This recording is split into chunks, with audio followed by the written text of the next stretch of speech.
Friends, आज की मोनफोर्ट school गराटोला की कक्षा में मैं आपका स्वागत करता हूं। हम देख रहे हैं 9th SST में पहला विश्व युद्ध और रूसी साम्राज्य। ठीक है ना। जो पहला विश्व युद्ध हुआ था रूसी क्रांति के अंतर्गत हम देख रहे हैं। तो पहला विश्व युद्ध जो हुआ था और रूसी साम्राज्य पर क्या प्रभाव पड़ा था, हम आज इसको जानेंगे। ठीक है। इससे पहले के वीडियो में हम बाकी सब चीजें देख चुके हैं, 1904 1905 की घटनाएं। ठीक है। तो चलिए देखते हैं। जो है 1914 की अगर हम बात करें तो दो गुटों में बढ़ चुका था, है ना।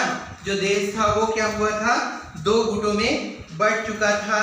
1914 में दो यूरोपीय गठबंधनों के बीच युद्ध छिड़ गया। एक खेमे में जर्मनी, ऑस्ट्रिया और तुर्की थे, तो दूसरे खेमे में फ्रांस, ब्रिटेन, फ्रांस और रूस थे। और पहले खेमे में कौन थे, जर्मनी, ऑस्ट्रिया और तुर्की। ठीक है ना। इसमें और बाद में शामिल हो गया था ब्रिटेन व रूस के बाद इसमें इटली और रोमानिया भी इस खेमे में शामिल हो गया था। क्या क्या, ब्रिटेन, इटली और रोमानिया भी इस खेमे में शामिल हो गया था। इन सभी देशों के पास विशाल वैश्विक साम्राज्य थे, इसलिए यूरोप के साथ साथ यह युद्ध यूरोप के बाहर भी फैल गया था। इसी युद्ध को पहला विश्व युद्ध कहा जाता है। ठीक है ना। 1914 में हम देखें तो यह दो खेमे में बढ़ गया था, जो 1914 का युद्ध था। ठीक है।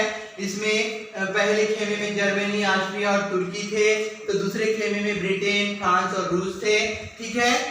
और इसमें जो है किसी भी प्रकार से एक सहमति नहीं थी, दो गुटों में बढ़ गया था, और इसे ही हम क्या कहते हैं, पहला इस युद्ध के नाम से जानते हैं। और यह जो युद्ध था, इससे भारी जान और माल को हानि हो रही थी। रूस की बात करें या यूरोपीय देशों की बात करें तो वहां बहुत सारा नुकसान हो रहा था। ओके, तो देखते हैं इसमें क्या क्या हुआ। यहाँ पे जो है जर्मनी विरोधी जो थे वो आ गए थे, है ना। और जो यहाँ का जो शासनकाल था, रूस का समर्थन करने वाले जो राजा थे जिनका शासनकाल था जार, वो शुरू में तो इस युद्ध का समर्थन करते रहे, रूस का समर्थन करते रहे, लेकिन बाद में इन्होंने जो है वहाँ की जो जनप्रतिनिधि थे उनसे सलाह लेना भी मुनासिब नहीं समझा और सलाह लेना छोड़ दिया। ठीक है। इसमें जो युद्ध करने वाले सैनिक थे वो बहुत तंग हो चुके थे। वो चाहते थे कि ये युद्ध कब बंद हो। वहाँ की जो जनता थी वो भी बहुत परेशान हो चुकी थी और वो चाहती थी कि युद्ध जल्दी से समाप्त हो जाए। ठीक है। इसी दौरान सेंट पीटर्सबर्ग का नाम बदलकर पेट्रोग्राद कर दिया गया। ठीक है। यह जो लड़ाई थी युद्ध वाली, ये पश्चिम में भी हो रही थी, पूर्व में भी हो रही थी, लेकिन पश्चिम में जो लड़ाई हो रही थी वो पूर्व की लड़ाई से एकदम भिन्न थी, मतलब अलग थी। पूर्व में अगर कुछ विषय को लेकर लड़ाई हो रही थी तो पश्चिम की लड़ाई अलग थी। दोनों की जो लड़ाइयाँ थी एक दूसरे से भिन्न थी। ठीक है ना। इन दोनों की लड़ाइयों में अंतर था। ठीक है। इसमें कई सैनिकों की मृत्यु हो गई और इससे बीमारी फैलने लगी थी। वहां का जो जनसंख्या थी, आम जनता, वो परेशान, वहां की महिलाएं, बच्चे सब परेशान होने लगे थे, क्योंकि इसमें बहुत ज्यादा मजदूर मतलब जो सैनिक थे वो मारे गए थे। ठीक है।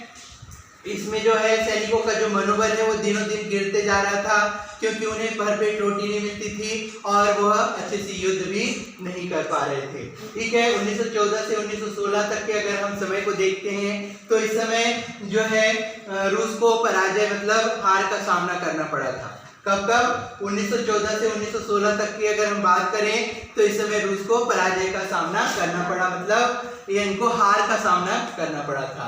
इसमें 70 लाख, कितने, 70 लाख जो सैनिक थे वो मारे जा चुके थे।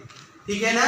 और जो सैनिक जो थे इस युद्ध में क्या हुआ था, जो वहाँ की फसल थी, इमारत थी, उसको भी नष्ट कर दिया गया था ताकि ये अच्छे से कार्य ना कर सके। इसलिए वहाँ की जो इमारत थी और फसल थी वो भी वहाँ की नष्ट हो चुकी थी। तो इस तरह से वहाँ के लोगों के पास रहने की समस्या थी और खाने की भी समस्या बढ़ गई थी।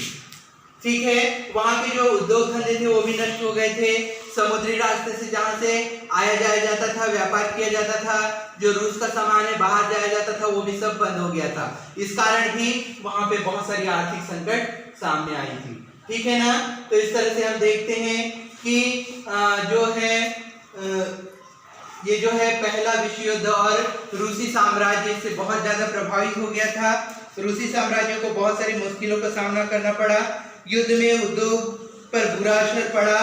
साथ ही अच्छी सेहत वाले मर्दों को युद्ध में झोंक दिया जाता था। देश भर के मजदूरों को कमी पड़ने वाली और जरूरी सामान बनाने वाली छोटे छोटे वर्कशॉप ठप होने लगे थे।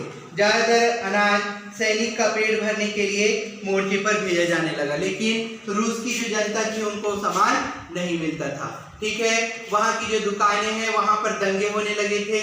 दो व्यक्ति जाते थे और रोटी लेने के लिए वो आपस में मुठभेड़ भी करने लगे थे, तो वहाँ पे दुकानों पे भी दंगे होने लगे थे।